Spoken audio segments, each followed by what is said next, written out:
Good afternoon, evening, good morning. Welcome everyone to the Center for LGBTQ and Gender Studies here at Pacific School of Religion in Berkeley, California. We're thrilled to have you with us for our second Lavender lunch of this season, as it were. And the title of our event today is Drag and Spirituality, a Lavender lunch with John Brett, Ms. Penny Cost, Flamy Grant, and Bonnie Violet. John will be introducing all of our wonderful speakers, presenters, but let me just say a bit about John. John Brett uses he, him, his pronouns, also known as the Irreverend. Also, Mr. Benediction has been called the High Priest of Fabulous and a Poetry Fool. A street chaplain, he directs Faithful and Fabulous, the LGBTQ program of the San Francisco Night Ministry. And I'm going to see if actually I can pin John. I'm trying to look for you. There you are. He is a candidate for ministry with the Evangelical Lutheran Church in America and a seminarian through Luther Seminary. In addition to recently coordinating the first Drag Street Eucharist in the Castro, his favorite ministry experience entails offering dive bar pastoral care while in drag at a taco truck. So welcome to you all, and welcome to you, John. Thank you very much, Dr. Burney. It is good to be with you today, and thank you for offering some space to co-sponsor this event with Faithful and Fabulous of the San Francisco Night Ministry. It is good to be in community with you across the Bay. It is my deep pleasure to introduce our panelists. I would love to see Penny and Bonnie, Violet and Rhonda and Flamy. There you are. So that folks watching might know, we are having a little bit of a drag ministry convergence here in the Bay Area.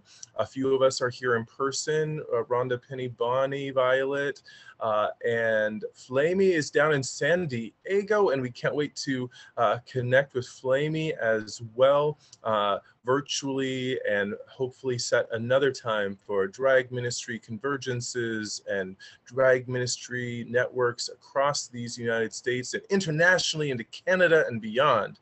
On Saturday, we'll have a few Canadians join us into our drag ministry convergence. So drag and ministry and spirituality is popping up all over the place, especially as drag becomes more visible and mainstream even. I didn't think I'd ever put those words together. Mainstream and drag? What is happening to the world? I don't recognize it. But as some folks become more familiar with the drag phenomenon that has been nurtured and loved in our queer and oftentimes deemed deviant communities, people are starting to realize that drag and spirituality are not two diametrically opposed phenomena. And before I introduce our other panelists, I'm just going to give a little blurb, a little bit about what I offered in my bio. My first year in seminary, my deepest and most profound moment of pastoral care was showing up in sort of a genderqueer drag, going out into the community with some fellow seminarians.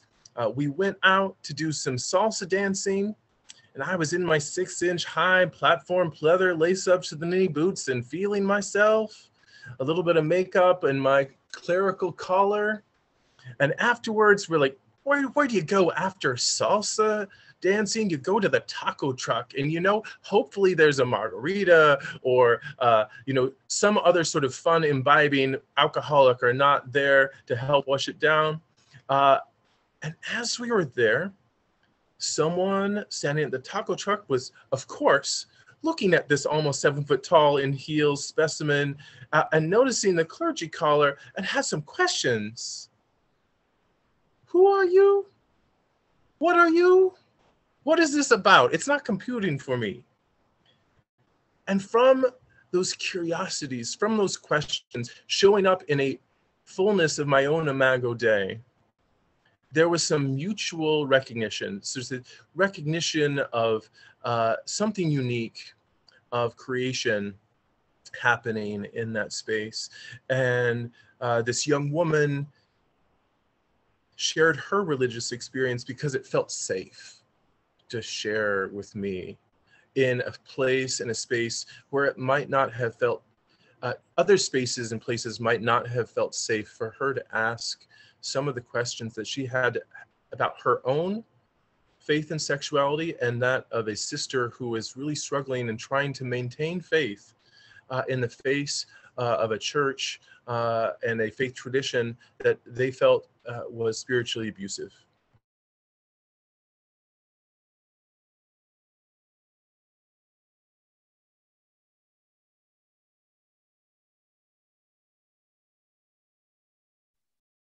John, we may have lost audio.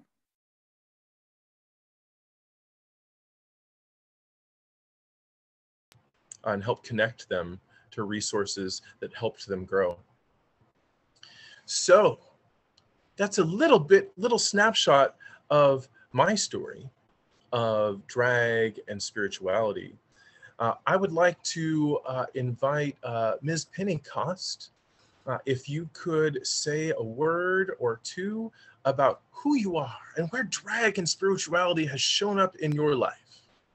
Yes, hello everyone. I am Ms. Pentecost. Out of drag, I'm Isaac Simmons, but I am reportedly the first drag queen in the world to be certified for candidacy within the United Methodist Church. I'm from Bloomington, Illinois, and I've been doing drag for about 2 years.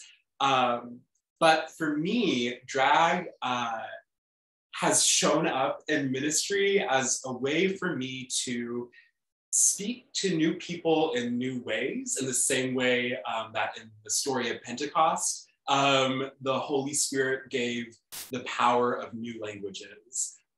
So drag is my new language.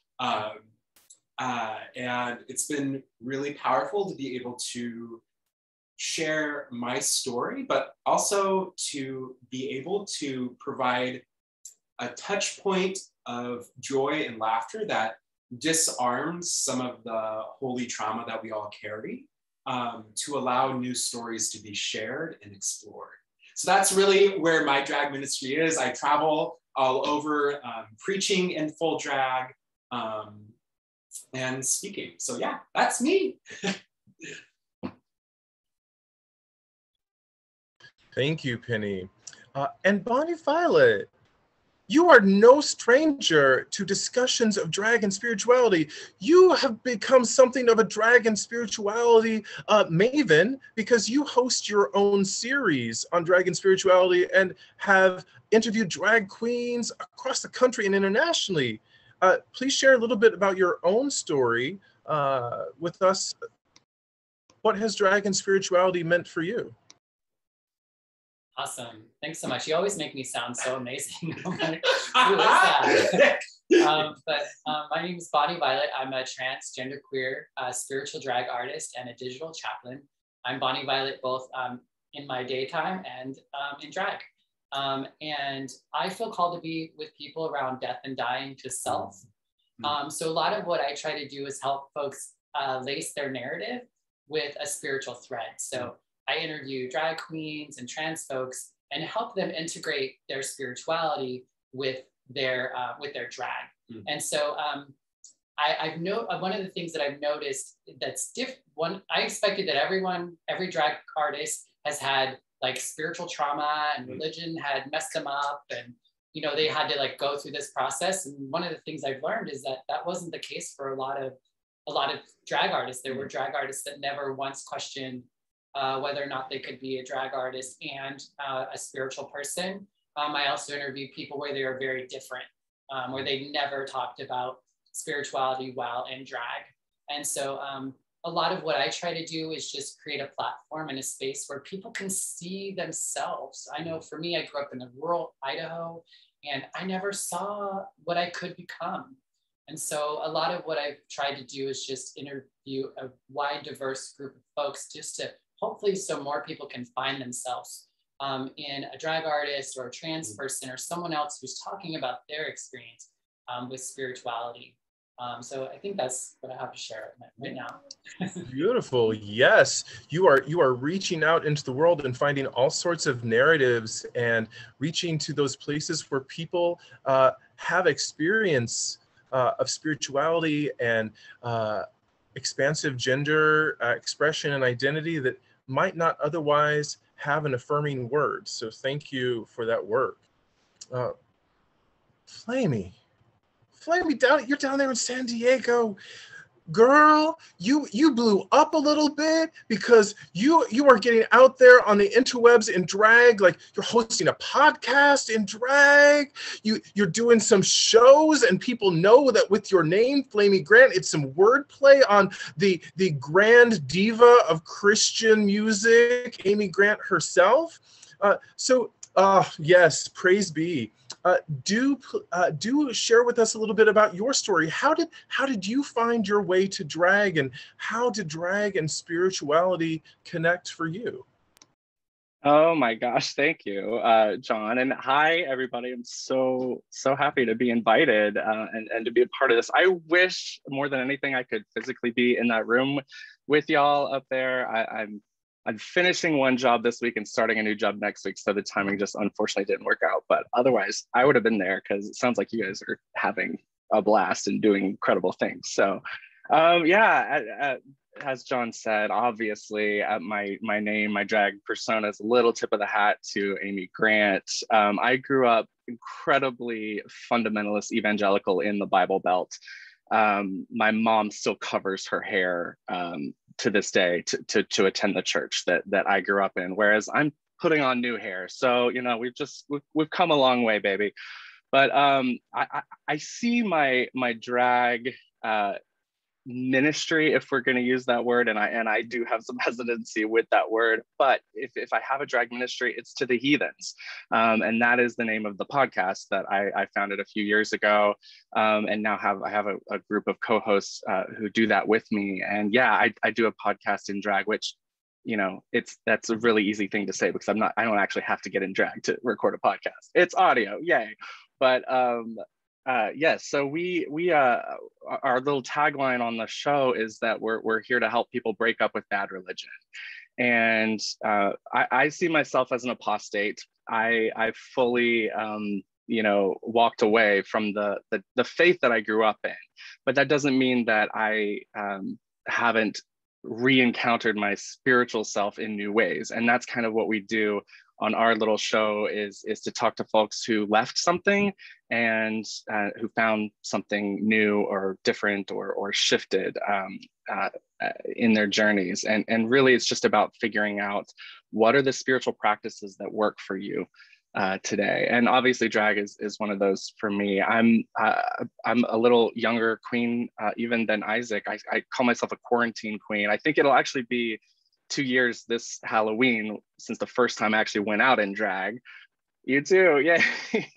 Yeah, Halloween, it's such a safe space, right? To like go try something new. And of course, as they say, there's like 5 new drag queens born every Halloween, right? So hey, there we are. When the pandemic hit and we were all kind of isolated, that was my chance to kind of start to explore this world that I had never really dove into before, despite the fact that, you know, I have pictures of myself playing with my mom's makeup and putting on her high heels and that kind of stuff. And then pretty quickly that got smushed out of me by the culture, by the family, by the faith I was in. And so, you know, 35 years later, kind of finally re-encountering my own feminine, my own drag, which is not always feminine. You know, drag can be a lot of things, obviously. And, but doing it in a way that gives me life. And that's kind of why I started. It was just my own private little practice in my bedroom, right here in front of my mirror and everything. It just was a healing thing for me. And I never intended for Flamy to be part of how I communicate to the world. But as you said, John, I was actually invited by my pastor at the church I attend here in San Diego to give the sermon in drag one day. We were talking about spiritual practices, and because that's what we do on Heathen, my pastor Kate was like, hey, how does Flamy feel about coming and talking about the drag practices that you do? And I was like, I don't even know what that sounds like for Flamy to give a sermon. So I made a little a TikTok video, a little test, really is all it was just to kind of like play with that idea and figure out what that was going to sound like. And so oh, we got to wrap up. I'm just talking, aren't I? I'm so sorry.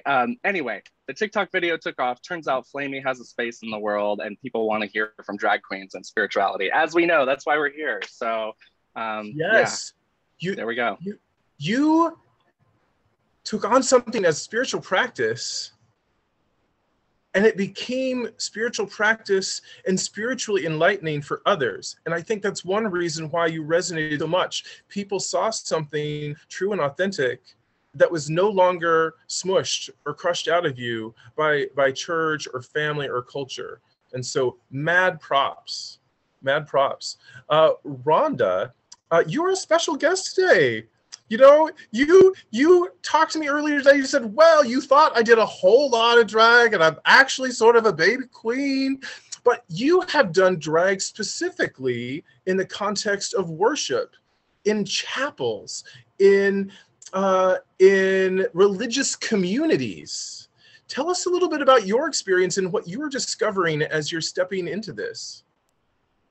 Certainly, a lot of my experience with drag has been just sort of dipping my toe into the space. And for me, the communities I've been a part of in church spaces, whether it's been through seminary or some LGBTQ specific organizations that are tied to religious organizations, those have felt like safe spaces for me to practice and explore what drag means for me. And the art of makeup and the art of performance and all of these things. And a lot of my experiences so far have just been finding those intersections of being present in worship and the drama and conflama that goes with worship services and how drag has a lot of similarities with those things. Drama and conflama, yes, all the ritual.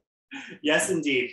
And I think that, as you mentioned, this is all sort of at the outset of my experimentation with drag and church spaces. And I see a lot of what I understand the future of my work in this space to be is sort of breaking into spaces that people would expect maybe to see, like, okay, there's a bald gay guy who's giving the sermon, great. And then to maybe shift the narrative a little bit and say like, oh, wait, that's a drag queen giving the sermon. I'm not sure what's going on here, but to engage in some intentional conversation around why does that narrative need to be subverted, and why is it being subverted, and what can we do in that space?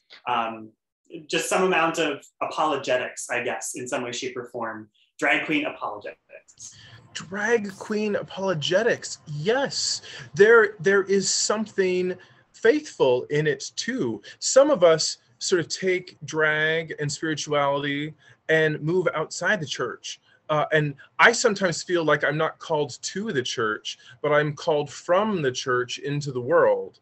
And I think there are others of us do drag and spirituality that are called into the church, like to show up in drag and give the most confessional, traditional, boring sermon possible.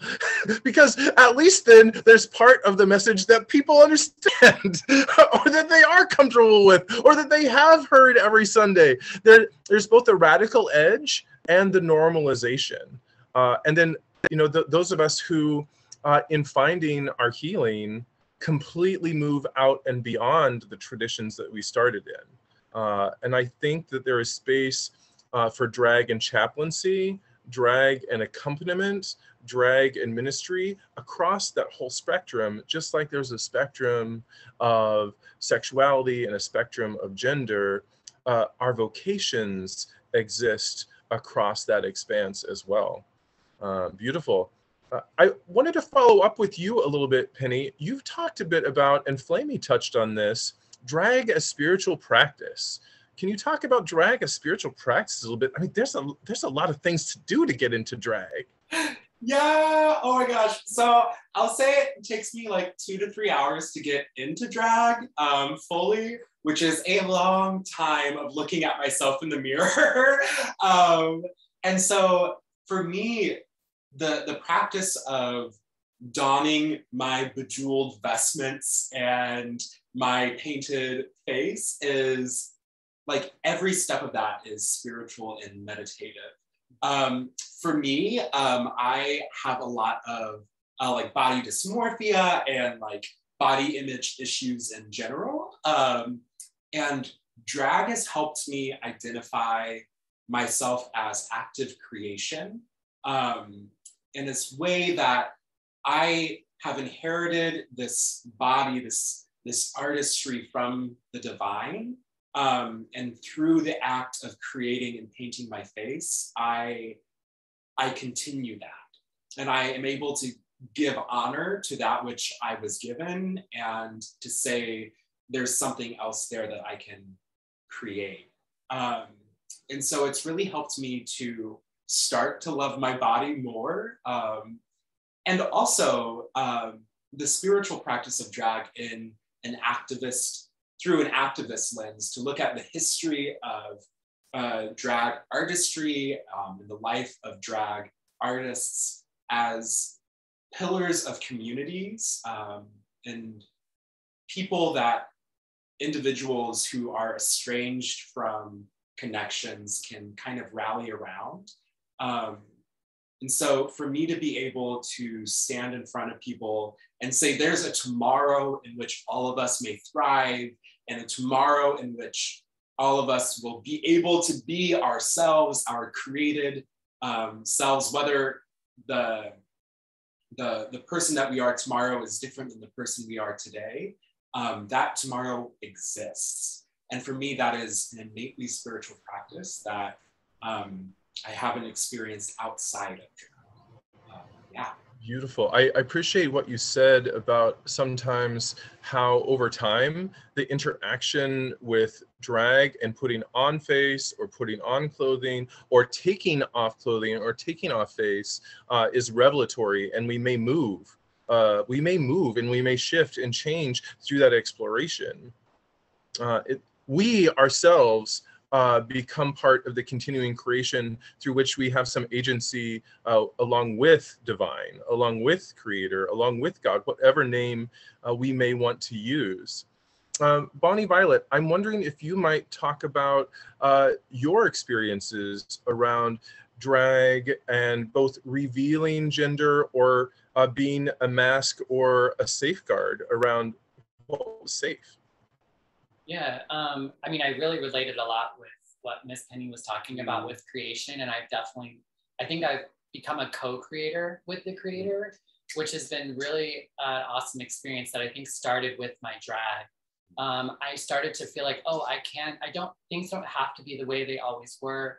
I don't have to be a product of the shit that happened to me. Like, I'm not just damaged goods that's just trying to survive and make well, that actually I can not only like heal from that, but I can actually live beyond that. And that's really something that really grew from me from doing drag. It also allowed me to live into my transness. Like, for me, drag was really difficult. I was scared to death. I was excited and I was terrified. And I seemed to be more so in a way that the other performers were. And I didn't quite understand that. And for me, it was because I was actually taking the spirit from within me and putting it on my outside. It wasn't about me just putting on a costume or putting on something else, which I'm not saying that's other people's experience, but for me, that's what I thought drag was. And I wasn't having that experience. It wasn't like, I couldn't allow myself just to put a costume on. That's something I can do now. Like, I can play with padding and, like all that sort of stuff. But in the beginning, because I was just exploring and finding myself, I was fairly kind of rigid, and I was very much just trying to do me, and through that, now I've been able to be liberated. I've been able to be Bonnie Violet all the time, and now I can kind of have more fun with my drag, and I can have more fun with, my life. I used to hide behind my beard, and for a while I hid behind my drag, and now I can be me and I can do drag. you know, and it doesn't, I don't know, it's just, I'm so much more integrated and so much has created just from me deciding to do drag one weekend for a fundraiser. And it's just kind of like blown up from there. Amazing. I love this idea, and I phrase it in my tradition as sort of like discovery of like the Imago Dei. It has so much resonance for me because when we think of the Imago Dei, it's what we like give value to as image of God. And I love the drag queens being included in the Imago Dei, both in makeup and out of makeup, right?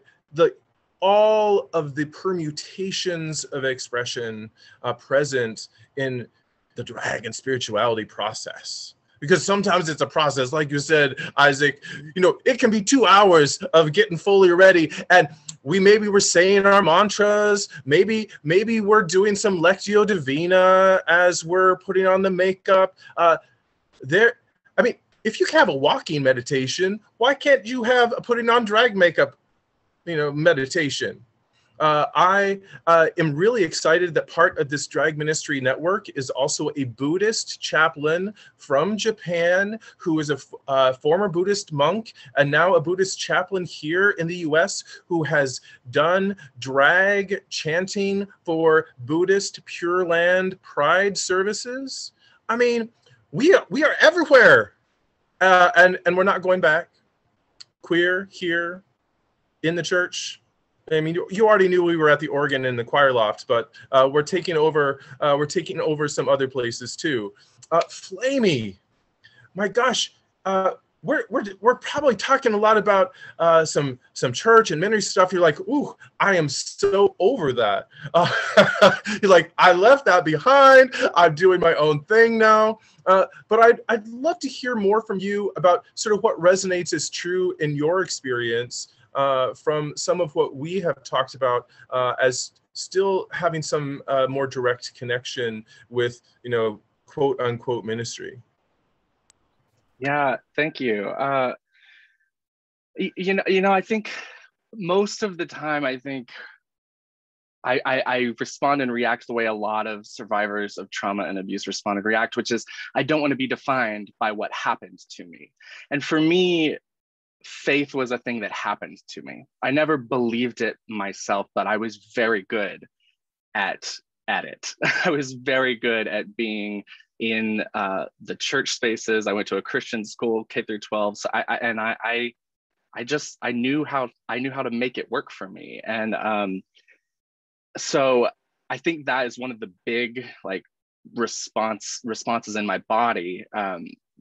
That when we talk about ministry, when we talk about church, and like I said, I do still go to church. I lead music at this church. I'm a walking contradiction, and we all are, and that's a beautiful thing. I think that we should just embrace that about ourselves. But truly, I do have most of the time just this reaction that's like, no, I don't want to be defined by what happened to me. I want to grow from that, and I want to discover who I am. And I think that is so much of what drag has been for me. In my tradition, the body was demonized. It just was. We looked at our bodies as the thing that betrayed us and brought sin into our lives, and were susceptible to the tempter and all of these things. And so we spent a lot of time practicing how to deny our bodies. And I think just one of the simplest ways that drag is a spiritual practice for me is that it reconnects me with that kid that 3-year-old who was toddling around in mom's heels and, you know, messy lipstick all over my face. Before I was told that my body was misleading me or guiding me down a wrong path. And now I'm in a space where I'm trying to learn to listen for the first time in my life to what my body is telling me and where it wants to take me, and to trust that there is a good compass inside, and that my heart is not deceitful above all things, and all of that stuff that we get to unpack as we emerge from the types of traditions that tell us these things. So Beautiful. That's I a love big this part of my idea practice. of drag as listening practice, drag as discernment, drag as embracing the body and creation beautiful, right? Like recapturing something of the original blessing when, you know, God in scriptures from my tradition sort of proclaims creation good, you know, and that was the first covenant, right? Before anything else, God created and called it good. And I think drag helps recapture God's proclamation of our goodness. So thank you for sharing your story and being willing to explore that co-creation and re-engagement with what you knew young and unencumbered and spiritually connected. I'd like to open up for everyone in our Zoom to ask some questions. If you have a question, if you're curious, if something has surprised you, if you're like still puzzling on something, because believe me, I still have questions about this too, and I'm sort of immersed in it. So if you're confused about what are these people saying, there are opportunities to raise your hand in the chat or type in a question for someone in the chat.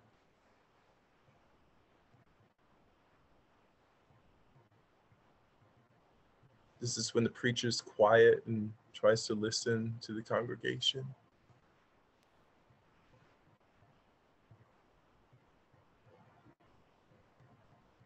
I have a question, if I might, John. One of the things I do, in addition to my work at the center, is I teach, someone has to do it, medieval church history.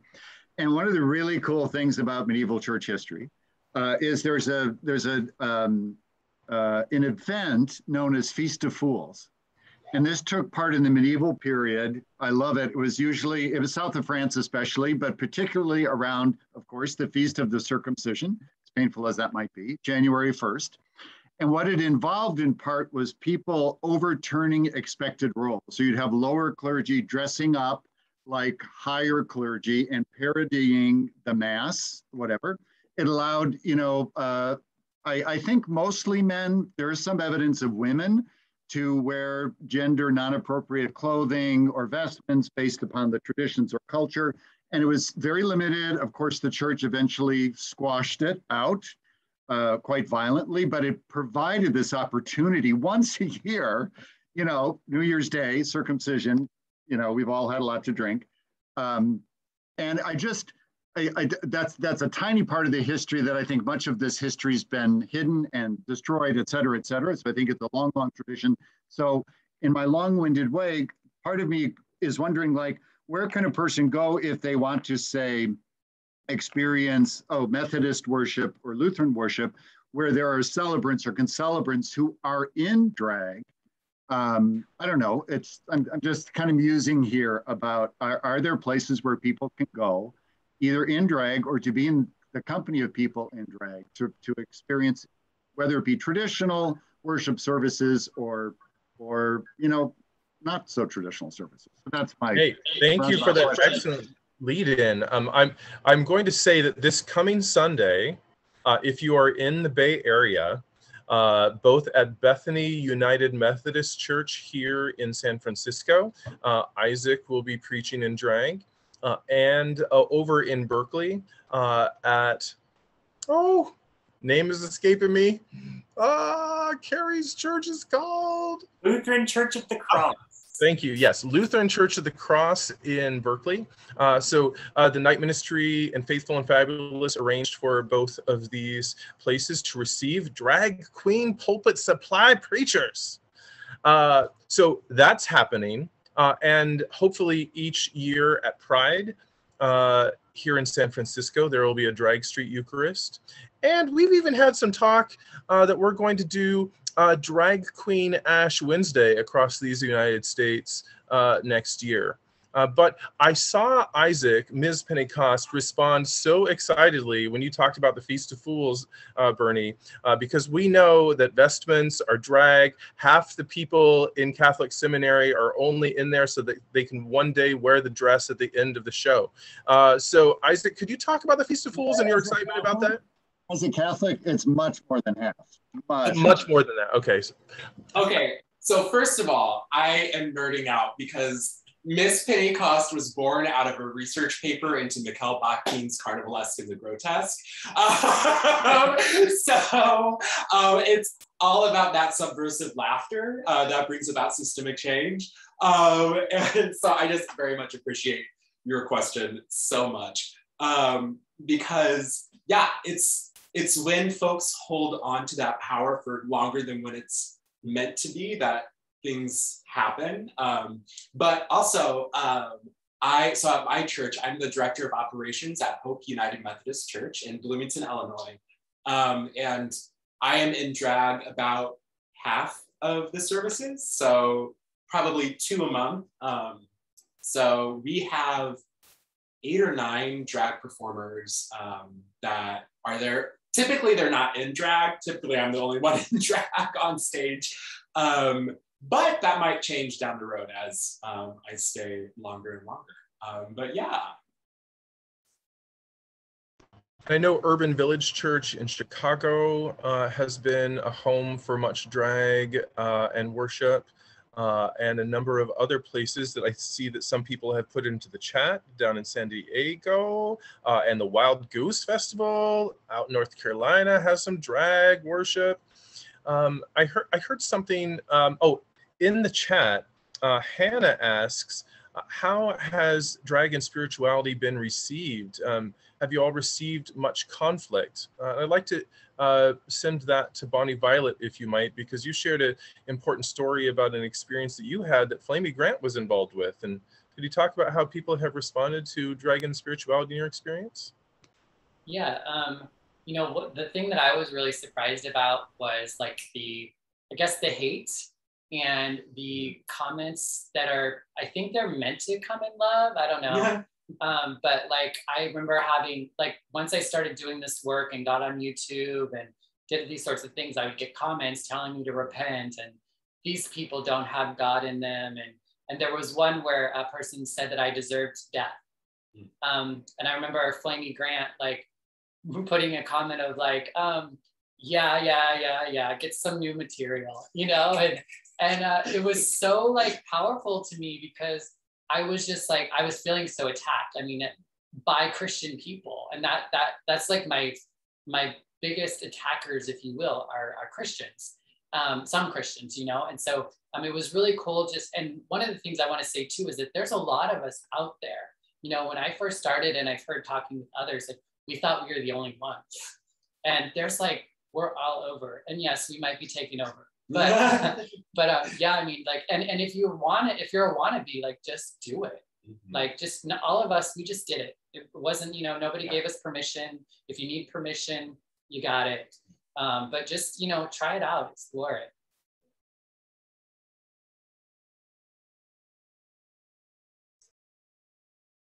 And how about you, Flamy? How have you experienced people's responses to you in drag and doing what you do?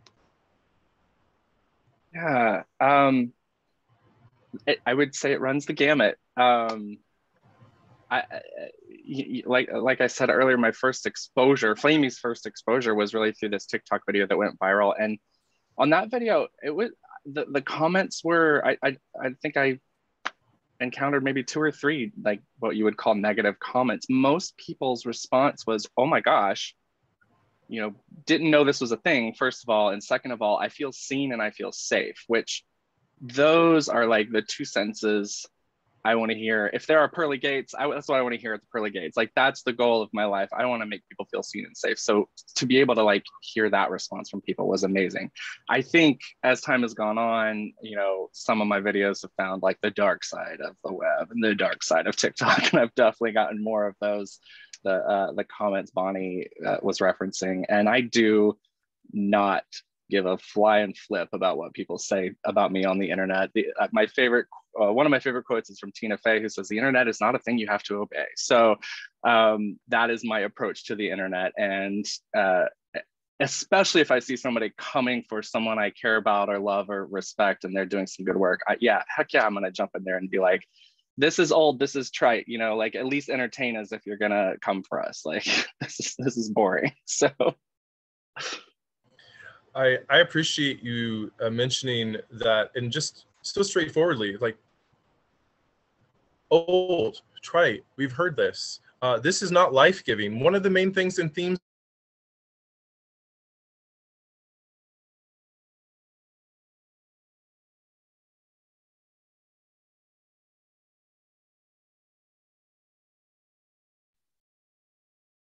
Not yet.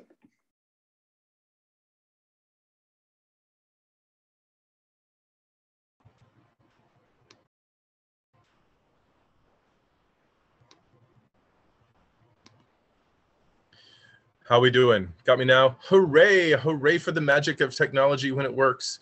So I lost my train of thought because technology did not assist me. But yes, I had a seminary professor who I'll be celebrating her passing this coming Saturday.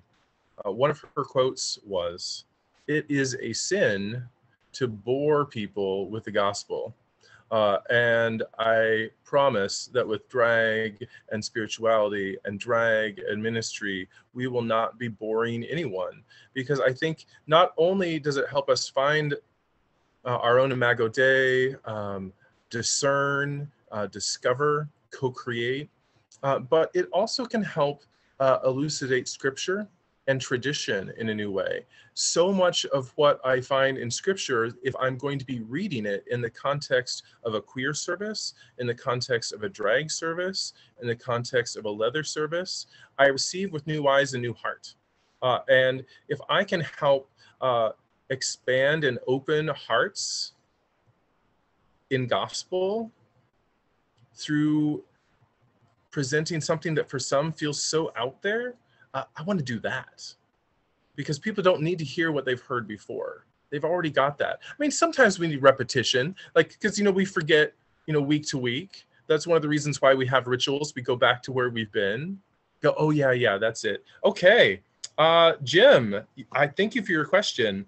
So you say your first year at PLTS, you were chosen to play gender non-conforming character in a medieval mummers play, and it helped you with your coming out.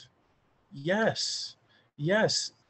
So thank you for sharing that story of empowerment.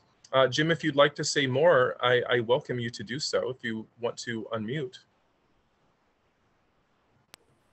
I really don't have any more to say. It was just very helpful to me. And so it's really great when seminaries actually, you know, even 25, 30, almost 30 years ago, I guess it was 30 years ago, were able to be open in that way and used medieval forms that were so important in the church. I appreciate your speaking to, and Bernie's speaking to, that what we're doing is not always as new as we might think. You know, the wider culture may tell us that we are doing something that is verboten, that is not allowed. But if we look and we dig and we scratch the surface of tradition, everything that we're doing has been done before. Exactly, yeah.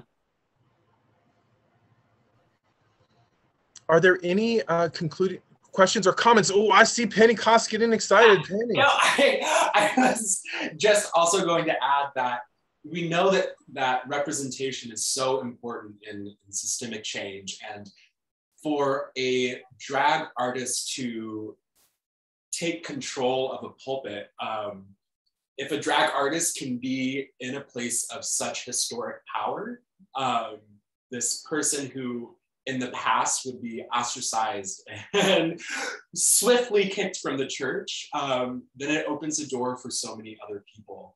And so for me, as especially, so like out of drag as a cis white man, to be able to use the privilege that I have to open the door to create space for other artists to come in. It's a holy call, and it's so important to have that representation in places of such power.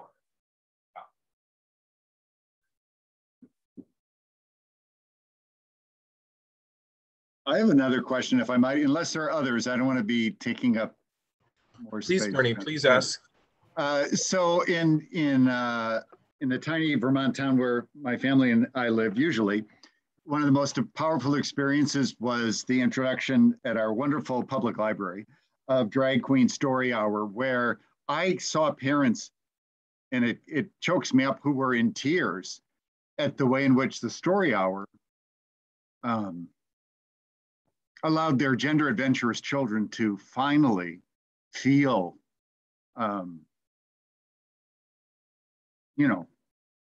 included or whatever. So before I get all weepy, are there any ways in which you're expanding your work and, dare I say, ministry to involve, include, to be a witness to children? Yeah, I have a great question, great comment too. That's one of the great things about this time, with shelter in place and everything, is there is a lot of virtual space. So I think there are a lot of younger eyes that have have found us, and there are a lot of young people that are also participating in the process. So I feel like that was something that was coming to me. Is like our charge, I think, really is to get more. This isn't new, but it was new to all of us. Yeah. So, it's crazy.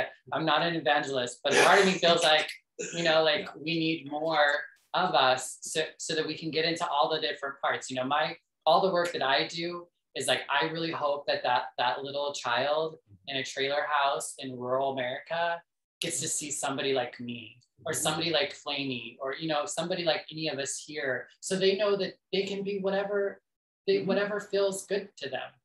Because I know for me, I just struggled for so long because I never saw what I could be. I lacked the imagination, and I was told that I couldn't access God to find it.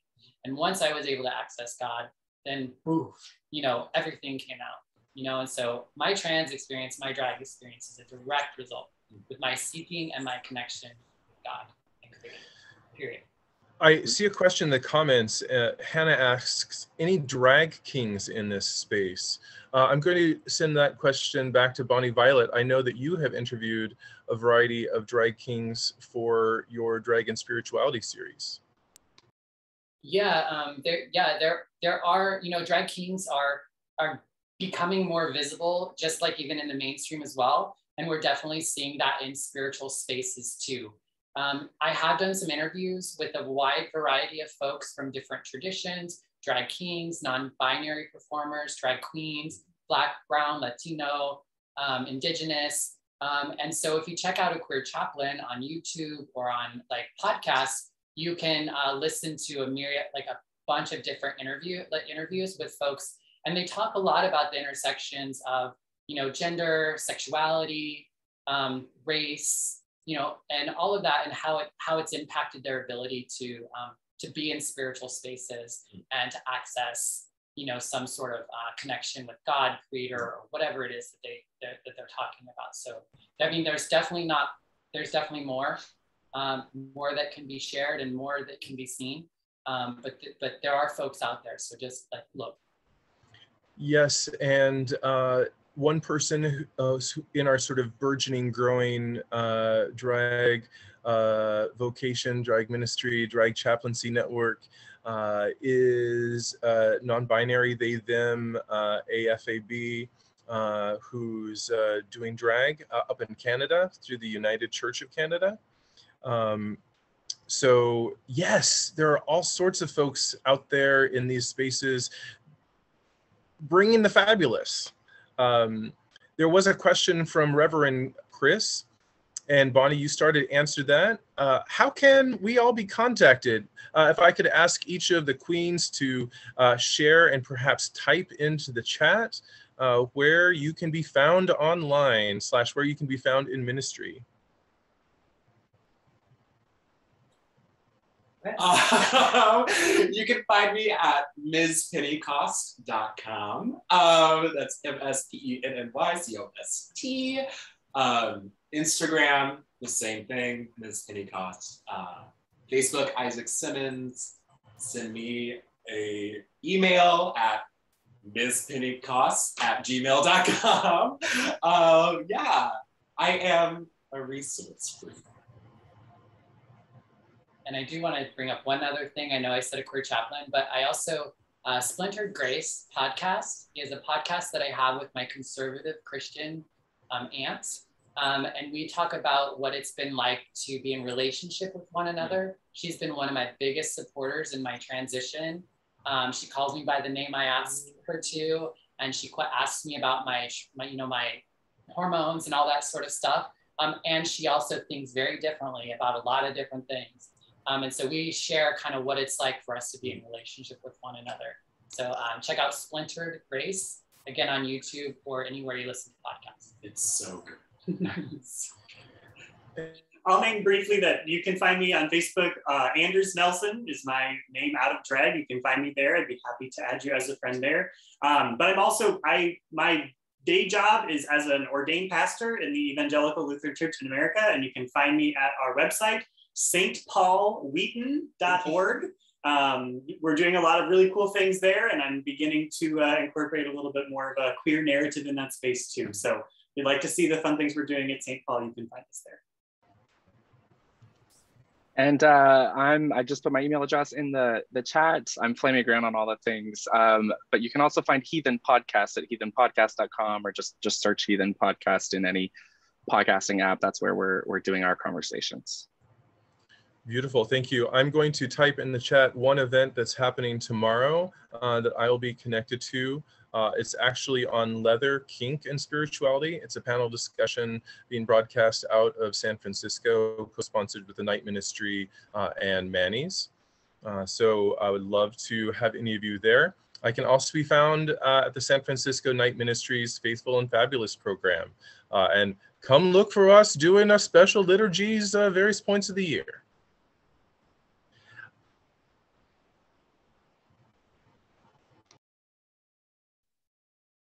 Excellent. Well, thank you all for being here. It's really been a privilege. It's been fun. It's been educational. It's been inspirational. So thank you each and every one. If you're interested in more of our work, please go to CLGS.org. We are super excited that our 12th annual Harkness lecturer is Bishop Megan Rohr, the new bishop here in Northern California for the Evangelical Lutheran Church of America. And so thank you everyone for being here. We appreciate your support. And thank you everyone. Have a great rest of your day. And thank you for sharing with us your thoughts and feelings and hopes about drag and spirituality. Take care, everybody.